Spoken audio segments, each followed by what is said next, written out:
बाजार आज और कल में आप सभी का स्वागत है। मैं हूं स्वाति रायना। इस शो में हम आपको बताएंगे बाजार में आज का पूरा हाल और एक्शन, साथ ही कल के लिए क्या रहे आपकी स्ट्रैटेजी।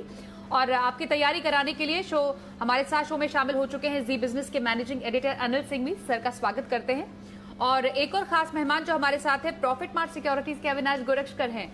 अविनाश जी, बहुत स्वागत है आपका शो में। और पूरी रिसर्च टीम है, उनका भी परिचय करा दे। आशीष से जानेंगे कैसा रहा आज बाजार का हाल, मानसी बताएंगी कैसे रहेंगे अल्ट्राटेक सीमेंट के नतीजे, देवांशी से जानेंगे क्यों ब्रोकिंग कंपनियों में दिखा जोरदार एक्शन, वरुण हमें बताएंगे नतीजों के बाद कोफोर्ज में क्यों दिखी तेजी, दीपांशु बताएंगे बीएचईएल में क्यों आई है तूफानी तेजी। बातचीत शुरू करें उससे पहले बाजार के आज के कारोबार पर सबसे पहले एक नजर हम डाल लेते हैं। वीकली एक्सपायरी का दिन था और इस दिन निचले स्तरों से बाजार में काफी अच्छी रिकवरी देखने को मिली हमें।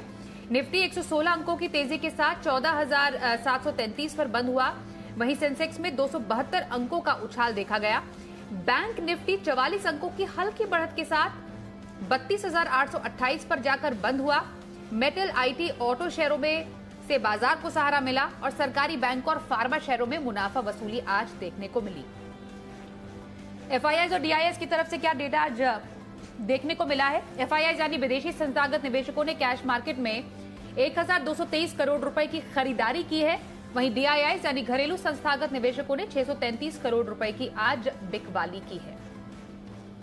और एडिटर स्टेक में अनिल जी से समझते हैं कि एक्सपायरी के दिन बाजार में हमने देखी शानदार तेजी, उसके पीछे की वजह क्या रही। मई महीने के वायदा कारोबार की पहले हफ्ते की एक्सपायरी के दिन बाजार में मजबूत ट्रेड देखने को मिला। सुबह से एसजीएक्स निफ्टी हल्के लाल निशान में दिख रहा था, लेकिन उसके विपरीत भारतीय बाजार ने दमदार शुरुआत की और उसके बाद पीछे मुड़कर नहीं देखा। तो इस मजबूती की वजह क्या थी? पहला, अमेरिकी बाजार में हल्के हरे निशान के साथ कल क्लोजिंग होती हुई दिखी। दूसरा, डाउ फ्यूचर्स में ठीक थे, मतलब बहुत ज्यादा तेजी में नहीं लेकिन कमजोर भी नहीं। तो ये दो फैक्टर्स ग्लोबल मार्केट्स है। फिर हमारे फैक्टर्स पर आइए। एफआईज की तरफ से कल के सेशन में कैश मार्केट में बिकवाली तो हुई, लेकिन वायदा कारोबार में उन्होंने इंडेक्स में बिकवाली नहीं की और स्टॉक फ्यूचर्स में शॉर्ट कवरिंग की। तो थोड़ा सा बिकवाली से हाथ रोका है। घरेलू फंड ने मामूली से बिकवाली की, तो डेटा थोड़े से बेहतर होते दिखे एफआईज के। अब इन सब के बीच में सबसे बड़ा कारण जिसकी वजह से तेजी हुई है वो था हल्का बाजार। पुट कॉल रेशियो 1 के आसपास ओवरसोल्ड और लगातार 3 दिनों से ओवरसोल्ड, और यही वजह है बाजार हर निचले स्तरों से लगातार रिकवरी दिखाने के मूड में आते हुए दिखे। और आज भी जो पुट कॉल रेशियो 1 के आसपास था और एक्सपायरी का दिन, तो शॉर्ट कवरिंग होना तो तय थी। यही वजह कि एक बड़ा नेगेटिव फैक्टर है जिसको बाजार ने पूरा नजरअंदाज किया, और वो है कोरोना के बढ़ते हुए मामले। 4 लाख से ज्यादा फिर से नए रिकॉर्ड मामले कल आते हुए दिखे, हाईएस्ट एवर। फिर भी बाजारों ने पीछे मुड़कर देखा नहीं और ऐसी बेहतरीन तेजी बनी। गैप से खुले, थोड़ा हल्के हुए, पहले सपोर्ट लेवल पर वहां से फिर से खरीदारी और दिन के हाईएस्ट पॉइंट पर निफ्टी जाकर बंद हुआ 14,725 के आसपास। बहुत ही शानदार खरीदारी। और बैंक निफ्टी 32,800 के ऊपर बंद होने में कामयाब रहा, तो वहां पर भी भरपूर खरीदारी होती दिखी। तो कुल मिलाकर बहुत बढ़िया एक्शन देखने को मिला बाजार में। ये एक ऐसा ट्रेडिंग सेशन था जहां मौका पूरा एंट्री करने का भी मिला, और आज एंट्री करने का मौका कैश मार्केट के स्टॉक्स में भी मिला। फर्स्ट हाफ में कैश मार्केट के स्टॉक्स में थोड़ी प्रॉफिट बुकिंग आती दिखी, लेकिन सेकंड हाफ में फिर से जो कैश मार्केट के स्टॉक्स में एक्शन आता दिखा, पूछे मत, वहां पर भरपूर खरीदारी होती दिखी और शानदार तेजी भी। तो ओवरऑल एक्शन भरपूर रहा बाजार में तेजी की तरफ, जहां दिग्गजों में भी खरीदारी है। मिड कैप और स्मॉल कैप शेयर भी जमकर दौड़े, और आज फॉर अ चेंज आईटी शेयरों ने, ऑटो शेयरों ने तेजी की रफ्तार बनाई और यहां से खरीदारी ज्यादा आती दिखी। और मिड कैप स्मॉल कैप शेयरों में तो अक्रॉस बोर्ड सब तरफ तेजी का माहौल है ही।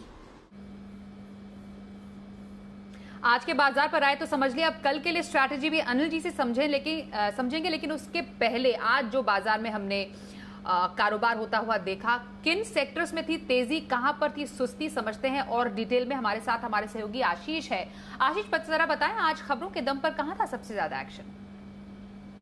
देखिए, वीकली एक्सपायरी के दिन बाजार में हल्का सुस्त कारोबार देखने को मिला। हालांकि क्लोजिंग के समय अगर आप देखें तो निफ्टी में 100 अंकों की बढ़त देखने को मिली। सेंसेक्स करीब 250 अंकों की तेजी के साथ बंद हुआ, लेकिन निफ्टी बैंक देखिए मामूली 44 अंकों की बढ़त के साथ हरे निशान में बंद होने के लिए मैनेज कर पाया। हालांकि पूरे दिन अगर आप देखें तो निफ्टी बैंक में थोड़ा सा प्रेशर ही देखने को मिला। आइए सबसे पहले वो स्टॉक्स देख लेते हैं जो हमने आपको जी बिजनेस पर बताया। केएसबी पंप से आपको सेडानी साहब ने बताया, दिन के दौरान बढ़िया तेजी यहां पर देखने को मिली। मॉन्टे कार्लो आपको जैन साहब ने बताया, बीईएल सिमिजी ने बताया बढ़िया तेजी स्टॉक में देखने को मिली। इसके अलावा हिंडाल्को में कई सारे एक्सपर्ट्स की राय होती थी और देखिए दिन के दौरान 5% से ज्यादा के मूव्स देखने को मिले।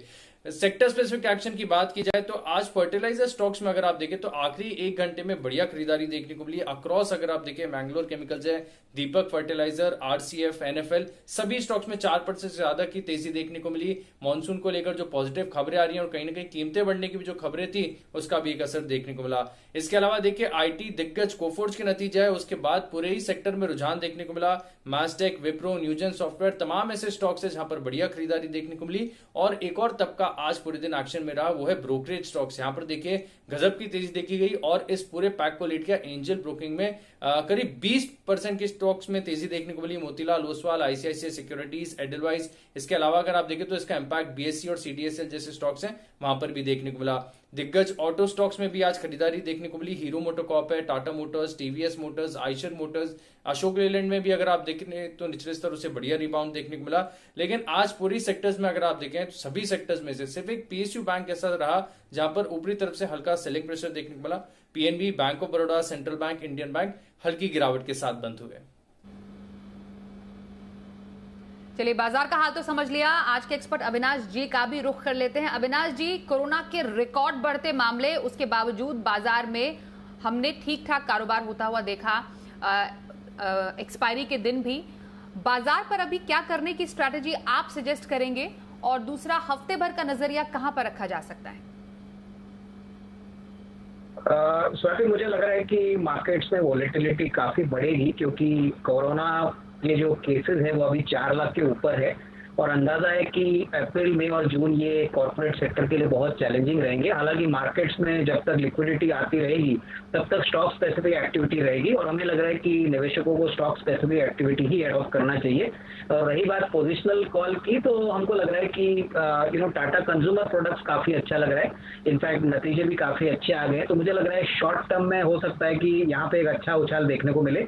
यहाँ पे 641 का स्टॉप लॉस रखे और करीबन 675, 680 का एक पोजिशनल टारगेट बन सकता है। तो ये एक अच्छा पोजिशनल पिक शॉर्ट टर्म के लिए हो सकता है। और आने वाले दिनों में अगर कोरोना के केसेस ज्यादा बढ़ते हैं, ऐसे इसेंशियल आइटम्स जो ये कंपनी बनाती है, यहाँ पे अच्छा इजाफा होगा। तो ये मेरी तरफ से पोजिशनल पिक। टाटा कंज्यूमर में हफ्ते भर का नजरिया रखने की सलाह अविनाश गोरक्षकर की। अविनाश जी से बातचीत हमारी जारी रहेगी, कुछ आने वाले नतीजों पर भी चर्चा कर लेते हैं। मार्च तिमाही में सीमेंट कंपनी अल्ट्राटेक का प्रदर्शन कैसा रह सकता है, इसकी रिपोर्ट हमारी सहयोगी मानसी दवे के पास है। मानसी, जरा बताएं अल्ट्राटेक सीमेंट के नतीजों का प्रीव्यू क्या कहता है अनुमान?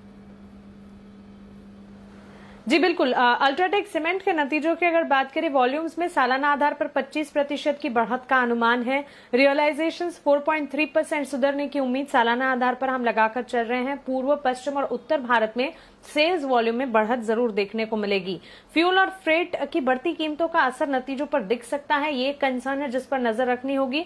इसके अलावा अच्छे रियलाइजेशन और लोअर कॉस्ट के चलते कामकाजी मुनाफा जरूर सुधरता दिखेगा। वॉल्यूम्स में बढ़त से मार्जिन्स को सहारा मिलने की उम्मीद है। अनुमान हम ये लगाकर चल रहे हैं कि 21.8% से 23.6% पर मार्जिन्स जो हैं वो जाते हुए दिख सकते हैं। इसके अलावा पिछले साल मुनाफे में 1803 करोड़ का एक्सेप्शनल गेन था। इस एक्सेप्शनल गेन का असर इस साल के मुनाफे में देखने को मिलेगा और इसी की वजह से अनुमान यह है कि 2906 करोड़ से मुनाफा जो है 1732 करोड़ पर जाता हुआ दिखेगा। पिछले साल का एक्सेप्शनल गेन जो है उसका एक एडजस्टमेंट है जो कि आता हुआ जरूर दिखेगा।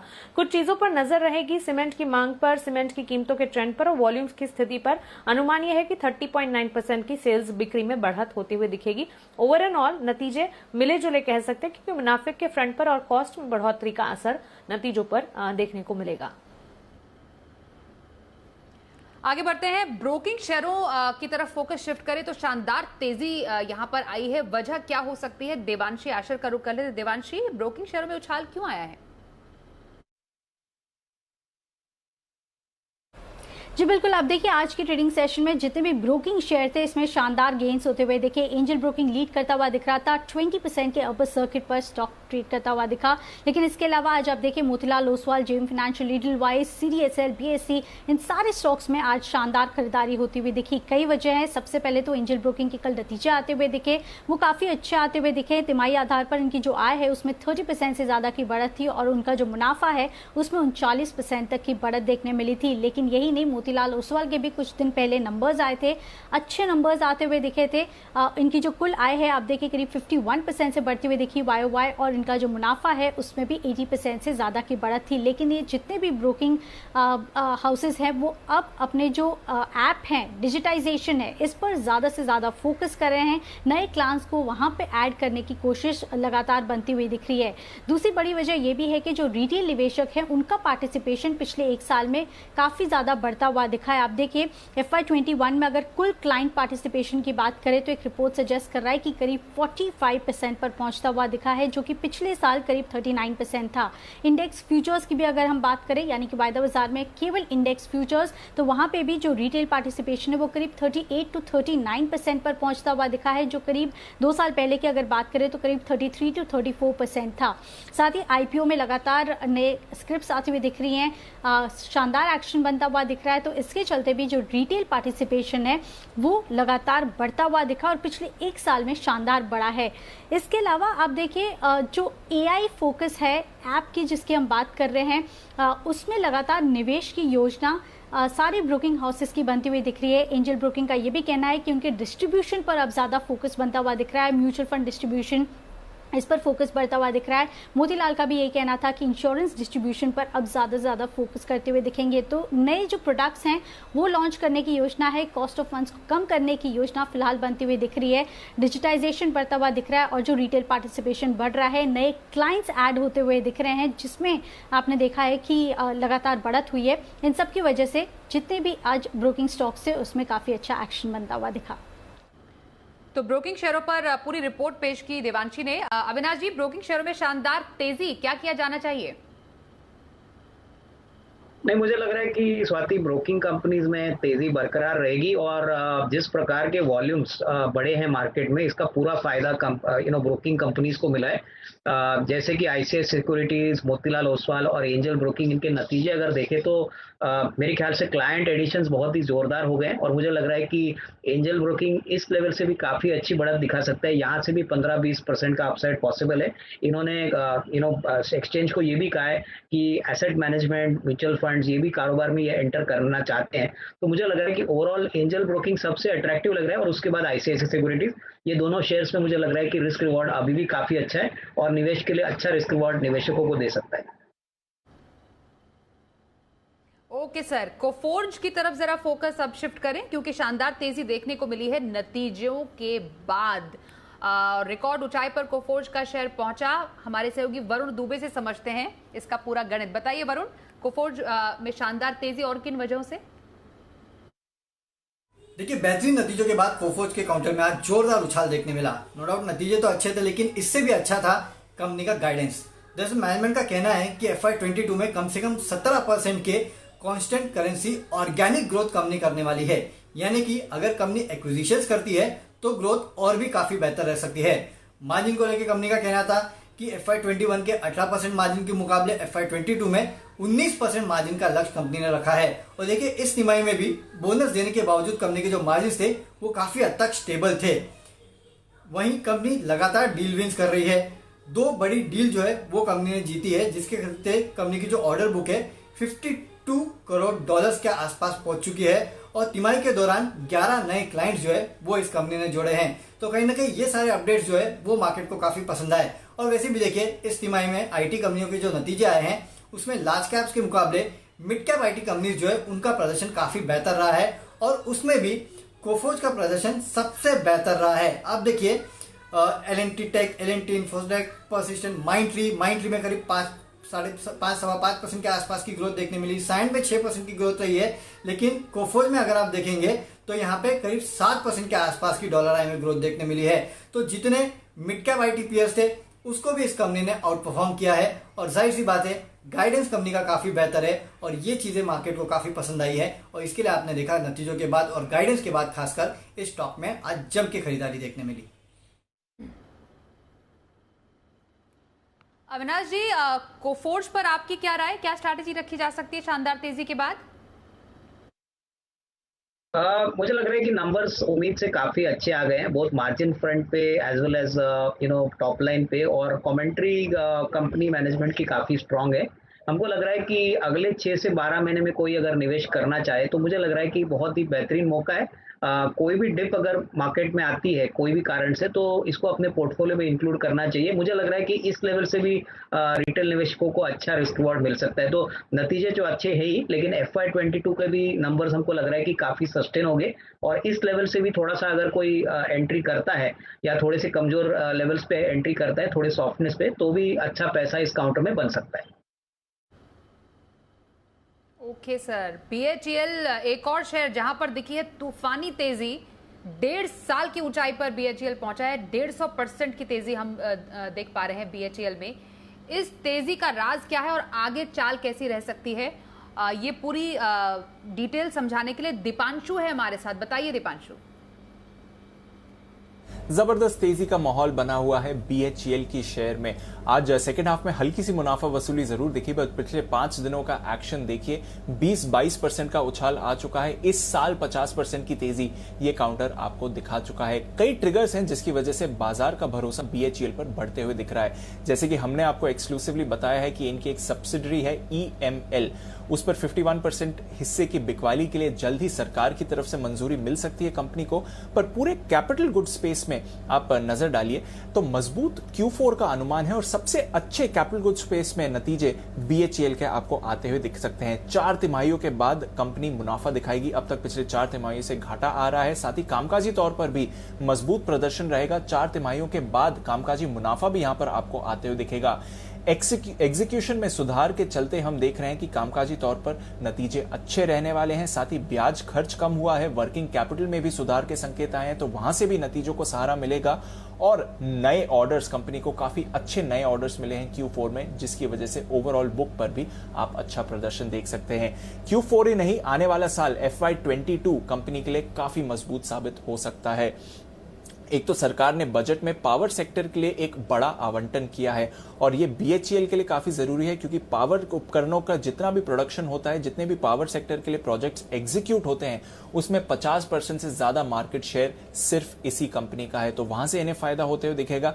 साथ ही हम देख रहे हैं कि न्यूक्लियर पावर कॉर्पोरेशन से इन्हें 11,000 करोड़ का एक बड़ा ऑर्डर ऑलरेडी मिल चुका है। कई और बड़े ऑर्डर्स ऐसे इन्हें आने वाले समय में मिल सकते हैं, और इसके अलावा भी प्राइवेट सेक्टर का केपेक्स अब आगे बढ़ सकता है। जिस तरह से कमोडिटी स्पेस में सुधार के संकेत आ रहे हैं, कमोडिटी रिलेटेड कंपनीज अब अपनी कैपेसिटी बढ़ाएंगी, और उसका भी फायदा BHEL को होते हुए दिखेगा। तो ओवरऑल BHEL पर रखिए नजर, FY22 इस कंपनी के लिए काफी मजबूत साबित हो सकता है।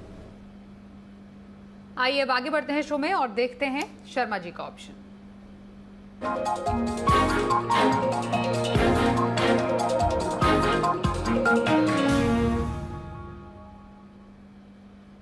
HDFC सिक्योरिटीज के VK शर्मा जी हमारे साथ है। सर, बहुत स्वागत है आपका शो में। ऑप्शन की स्ट्रैटेजी कल के लिए कहां रखें? स्वाति जी नमस्ते, और इस सेगमेंट के सभी दर्शकों को मेरा नमस्कार। आज बहुत ही रौनक थी बाजार में, और स्टील के साथ साथ थोड़े लगता है कि सीमेंट भी अभी अग्रसर है ऊपर की ओर जाने के लिए। तो मेरे जो आज के 2 ऑप्शन हैं वो इन्हीं सेक्टर से हैं। JSW स्टील, जो कई बार पहले भी रिकमेंड किया जा चुका है, एक बार वापस लेकर उपस्थित हुआ हूँ। 740 की इस महीने की कॉल, और 34 रुपए पे आप लेंगे, जो आज का क्लोजिंग भाव है। स्टॉप लॉस 29 रुपए, टारगेट आपका रहेगा 45। ये 5-6 दिन से लगातार पैरेलल जैसा ही चल रहा है, और आज लगता है 1.7% के साथ थोड़ा ऊपर गया है, और इसकी बढ़त की चांसेस अच्छी खासी हैं। जैसे कल हमने चुना था GMDC, तो NMDC, तो उसका तो हम गेल, जो हम टारगेट हमारा आज ही हो गया था, तो उसी तरह का ये स्टॉक है। दूसरा है अल्ट्राटेक, आज बढ़ा है महज 0.4%, लेकिन फिर भी मैं समझता हूँ कि 6,500 की कॉल ली जा सकती है 195 रुपए पे। स्टॉप लॉस रखेंगे 160 रुपए का, टारगेट आपका रहेगा 280। तो इन दोनों स्टॉक में दोनों ही मुझे इक्वली पसंद है। आप दोनों में से कोई भी चूज कर सकते हैं, या आप दोनों ही ले सकते हैं। धन्यवाद, जय हिंद। आइए अब अनिल जी से समझते हैं कि कल बाजार को शुरुआती ट्रिगर कहां से मिलेंगे और निफ्टी बैंक निफ्टी के अहम लेवल्स क्या होंगे। जहां तक कल के बाजारों का सवाल है, कुछ अच्छा तो कुछ थोड़ा सावधानी वाला भी मामला है। अच्छा क्या है?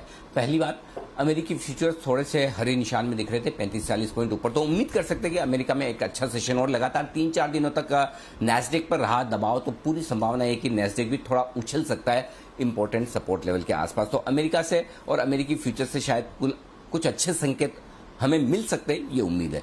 दूसरा, मोमेंटम स्ट्रांग है और बाजार दिन की ऊंचाइयों पर बंद हुआ, यानी कि कल के लिए कॉन्फिडेंस पूरा है कि थोड़ी और तेजी बन सकती। तो ये दूसरा कारण है यहां पर तेजी बनने के पूरे आसार बनते हैं। लेकिन एक दो चीजें हैं जहां पर आपको थोड़ा नजर रखनी। पहला, अगर फिर से 4 लाख से ज्यादा कोरोना के मामले आए तो थोड़ा वो मूड खराब करने वाले हैं, सावधानी वाले मामले। क्यों? क्योंकि शुक्रवार का सेशन है और आमतौर पर वीकेंड सेशन पर थोड़ा डर रहता है कि कहीं शनिवार रविवार को कुछ और प्रतिबंध बढ़ न जाए, सोमवार को जब हम आए तो कोई ऐसा नहीं कि बड़ी खराब खबर सुनने को मिले। तो उस लिहाज से सेकंड हाफ में या दिन के दौरान एक प्रॉफिट बुकिंग आ सकती है। दूसरा एक कारण और है, देखना होगा कि आज के सेशन में सिर्फ शॉर्ट कवरिंग हुई है एफआईज की तरफ से, ट्रेडर्स की तरफ से, या खरीदारी भी हुई है, वो आंकड़ा भी इंपॉर्टेंट होगा। लेकिन एक ट्रिगर और है जिस पर नजर रखनी है, और वो ये कि आज और पिछले 2 दिनों में शॉर्ट कवरिंग का बड़ा सहारा मिला वीकली एक्सपायरी, लेकिन वो शॉर्ट कवरिंग तो हो चुकी है, आज खत्म। तो अब कल के लिए आपको फ्रेश खरीदारी चाहिए, शॉर्ट कवरिंग का सहारा नहीं। तो पुट कॉल रेशियो भी देखना जरूरी होगा, बाजार में पोजीशन किस तरह की रहती है। इन सबके बीच में कल के लिए जो इंपॉर्टेंट सपोर्ट लेवल है वो है 14,600 14,650।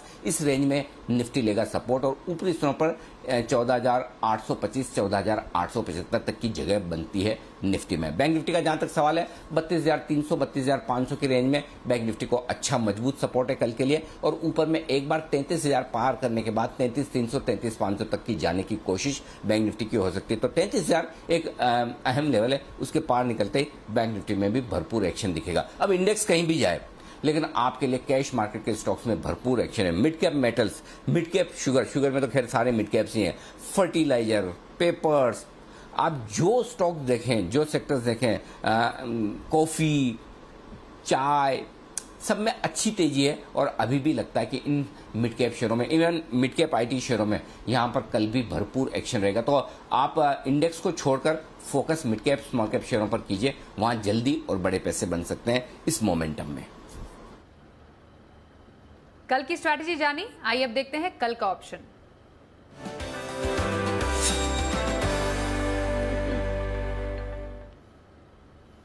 kiritjadhav.com के सीईओ आशीष केलकर से बात करते हैं। आशीष जी, बहुत स्वागत है आपका। कल के लिए ऑप्शन स्ट्रैटेजी कहां रखने की राय देंगे?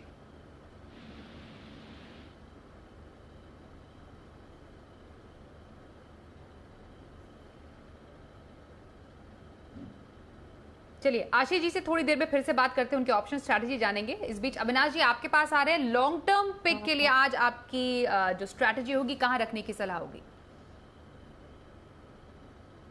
स्वाति, लॉन्ग टर्म पिक के लिए हमको मैन्युफैक्चरिंग सेक्टर अभी भी काफी पसंद है, और एक कंपनी जो इसको रिप्रेजेंट करती है इसका नाम है एक्शन कंस्ट्रक्शन सर्विसेज। मैं समझता हूं कि ये कंपनी इंडिया की सबसे बड़ी कंपनी है जो क्रेन और मटेरियल इक्विपमेंट में काम करती है, एग्रीकल्चर इंप्लीमेंट्स भी बनाती है। पिछले साल कंपनी ने करीबन 1100 करोड़ रुपए, करीबन 55-56 करोड़ का प्रॉफिट किया था। इस साल हमको लग रहा है कि कंपनी का जो मुनाफा होगा वो FY21 के लिए 75 या 80 करोड़ आएगा। कंपनी की ऑर्डर बुक काफी अच्छी है, प्लस मैनेजमेंट की कमेंट्री भी स्ट्रांग है। हालांकि स्टॉक थोड़ा सा अंडर परफॉर्म कर चुका है, लेकिन हमको लग रहा है कि इस लेवल से अगर कोई खरीदता है तो साल भर में कम से कम 205-210 का टारगेट प्राइस पॉसिबल है, और FY22 के नतीजे हमको लग रहा है बहुत ही बेहतरीन आएंगे। हालांकि 1-2 महीने अप्रैल में, जून के हो सकते हैं कि थोड़ी बहुत कमजोरी आएगी, क्योंकि कोविड के कारण थोड़ा बहुत लॉजिस्टिक सपोर्ट इनको मिला नहीं है। बट ओवरऑल FY22 के नंबर्स पिछले साल से काफी अच्छे आएंगे और इसको खरीदना चाहिए। हमारा टारगेट प्राइस यहाँ पे 205-210 है, करीबन 8 से 12 महीने के।